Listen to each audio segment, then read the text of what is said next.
یہ جگہ آپ کی قوم کی، یہ علاقے کی، پوری قوم کی خوش قسمتی ہے، سعادت مندی ہے، یہ اولین مرکز ہے دعوت کا، تعلیم کا۔ اس لیے مدرسے کے لفظ پر لکھا جاتا ہے مدرسات کا پہلا تعلیمی تبلیغی تھا۔ اس ادارے میں کہتے بڑے بڑے ضرورت علماء نے خدمت دی۔ حضرت مولانا عبدالکریم گنگھنوی جو ہے کامل رحمۃ اللہ علیہ کے خلیفہ تھے، مفتی میوات مولانا عبدالقادری، مولانا صدیق صاحب مرحوم مداوری، حضرت مولانا علامہ نیاز احمد صاحب، علامہ نیاز احمد صاحب جو علامہ میوات تھے، انہوں نے یہاں خدمت دی 45 سے 65 تک۔ ایک نہیں، حضرت مولانا اسحاق صاحب، یہاں حضرت مولانا منیر صاحب، یہ مفتی عبداللہ صاحب جن کی یہ شاگرد ہیں، مولانا ہمارے مرحوم صدر ناظم اعلیٰ،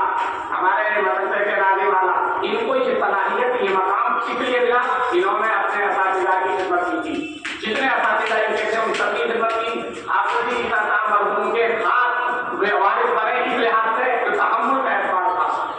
یہ ادارہ جو آپ دیکھ رہے ہو، یہ سب ان کی دعاؤں کی برکت ہے۔ تہجد میں جاگنا، ہم جیسا نااہل بھی ان کے سہارے سے کام کر رہا ہے، مجھے تو اس بات نہیں آتی کہ مجھے ایک بات کا احساس ضرور ہوتا ہے، اتنا تحمل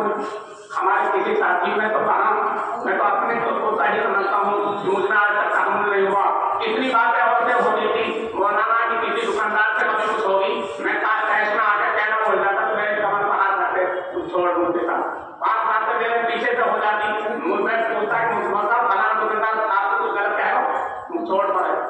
یعنی مجھے بتانا نہیں چاہتے، کوئی ساتھی مجھے بتا دیتا تھا کہ فلاں آدمی یہ غلط بول گیا، تو مجھے اس لیے نہیں بتاتے کہ آپ گرم ہو جاؤ۔ اتنا تحمل ہونا اس زمانے میں، لوگ کہتے ہیں کہ صحابہ کی صفات بیان کی جاتی ہے اور بزرگوں کی صفات بیان کی جاتی ہے، اب کہاں ہیں وہ؟ ہیں آج یہ ادارے اس لیے قائم ہیں، ایسے لوگ ہیں اور رہیں گے، قیامت تک رہیں گے۔ جب قیامت تو کبھی قائم ہوگی جب سب ختم ہو جائیں گے۔ ان کا تحمل، ان کی یہ چار دیواری جو ہے چمکتا دکھا جانا ہے، ان کی ندامت کا،